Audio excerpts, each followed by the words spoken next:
Hello YouTube, it is Paul here, coming at you with another video on knives.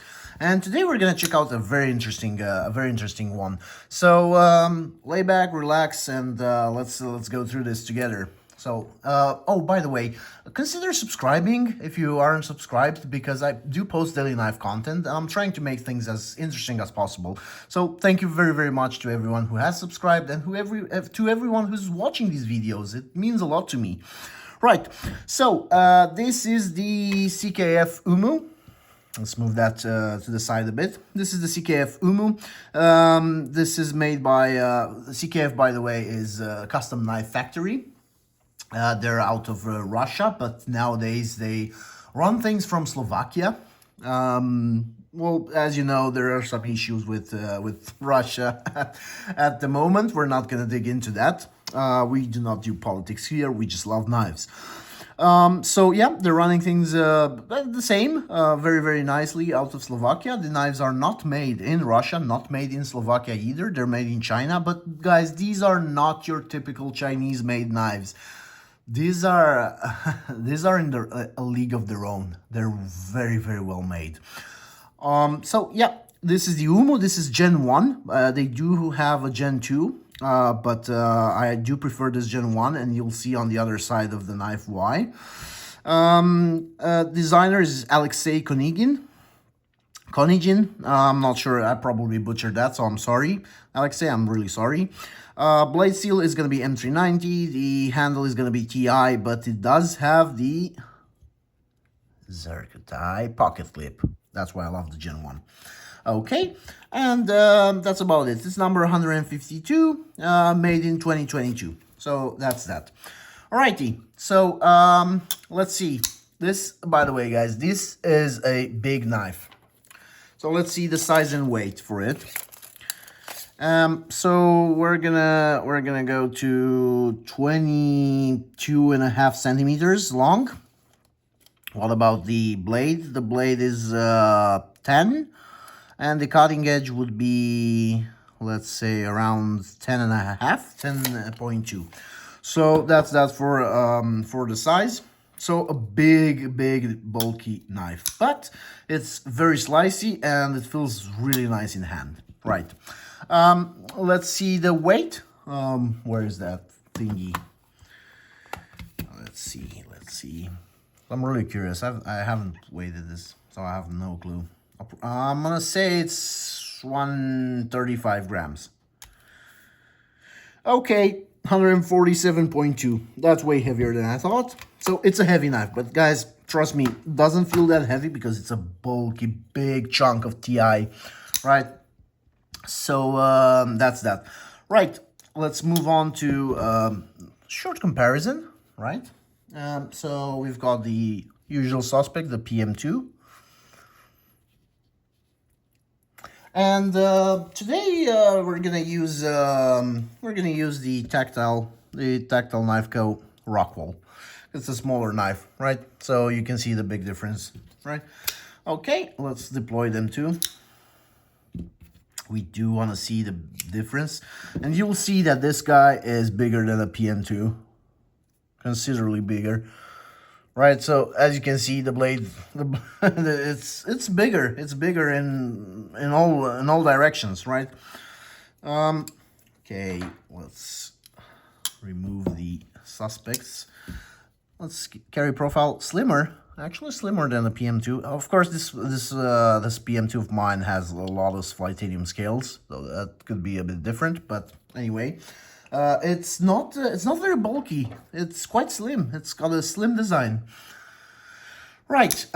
So let's go over the materials. The grade 5 titanium, if I'm not mistaken, for everything on the knife. The pocket clip, as I said, is a Zerkatai.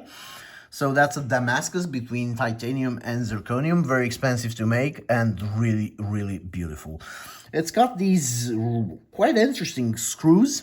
So as Shirogorov knives do have these very similar ones.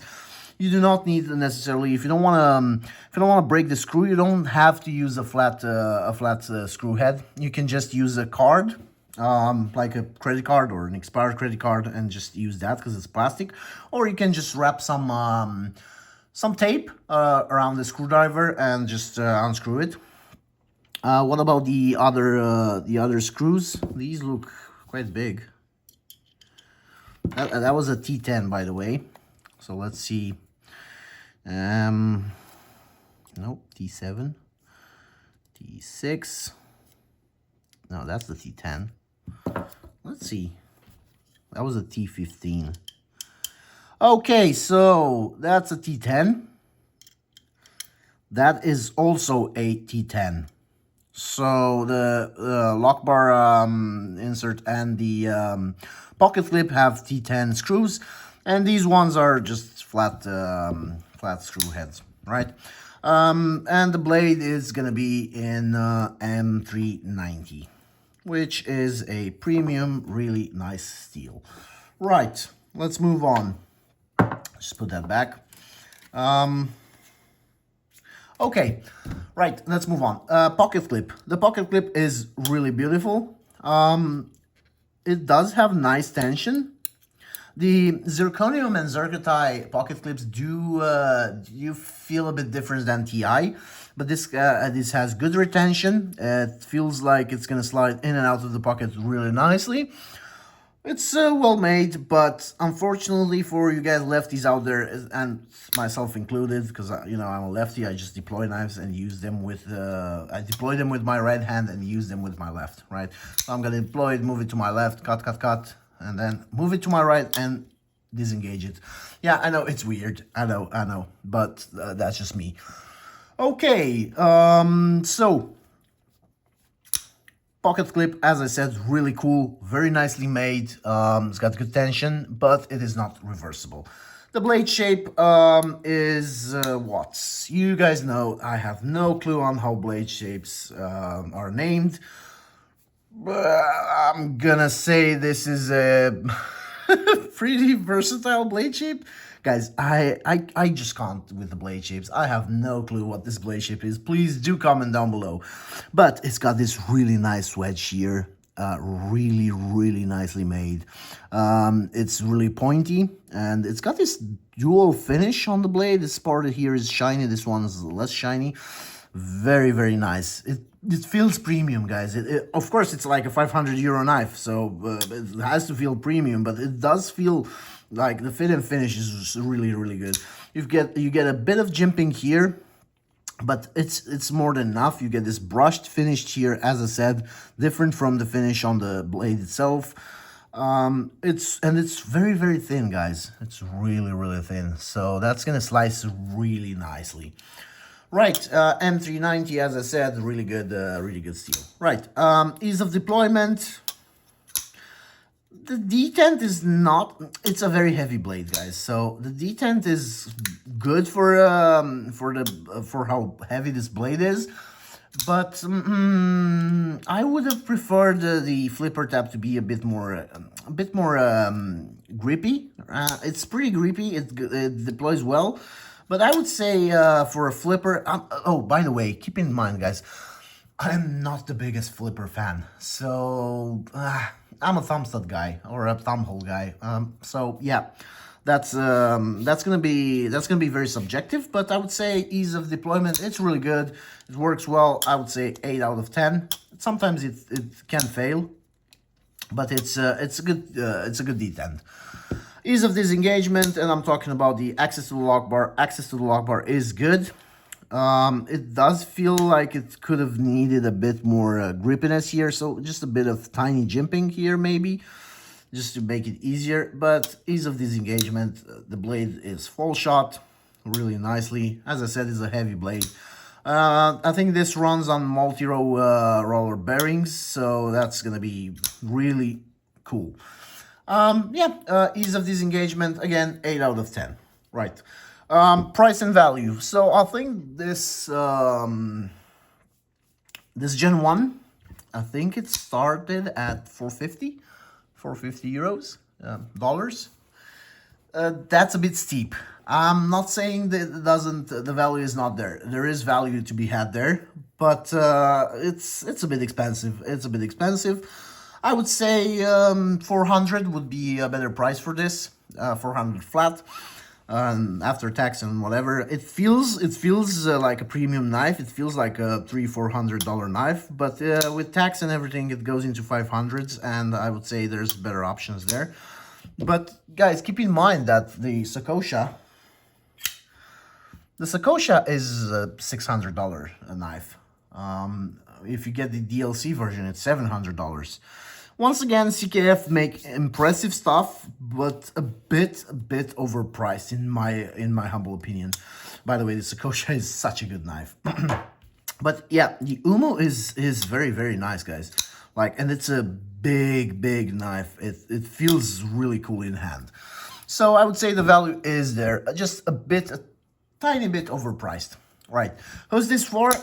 Guys that want a big knife, guys that want a chunk in their pocket, a big chunk of titanium. Feels really good in hand, very well made, cool knife, very cool blade finish and blade shape. By the way, comment down below, let me know what's this blade shape. I just can't, guys. Like my brain is completely, when I get to the blade shape, my brain literally dies. Like it goes and it dies. So yeah, I do rely on your comments because I want this to be a community. I want everybody to be involved. So yeah, I'm relying on you guys. Alrighty. So yeah, who's it for? I would say it's for knife enthusiasts, but also for people. This is a knife that can be put to use, guys. Like it's solid, no blade play whatsoever. Very solid lockup. Really nice in hand. Feels it's a big knife. I'm assuming you can do like skinning or whatever, like hunting stuff with this one too. Like it's really good. It would probably be better on washers for this particular big ass knife, but yeah, it's really nice for the action to be on bearings too. Right. Yeah. Final thoughts about this one. It's not my sort of knife, but I like it. I mean, I like it. I wouldn't carry it. It's not my thing because it's a bit too big for what I like. But guys, it's really nice. I mean, CKF nailed it. Really cool knife.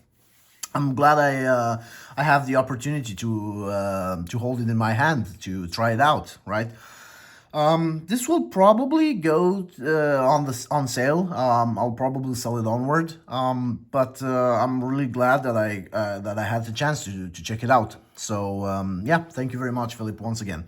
Right, that's about it, guys. Thank you once again for listening to me, for being here, for being part of this amazing community we're growing together. I love each and every one of you. I do appreciate each and every one of you who are watching these. Please drop a like and consider subscribing if you haven't subscribed, as I post daily knife content. Love you all. Bye.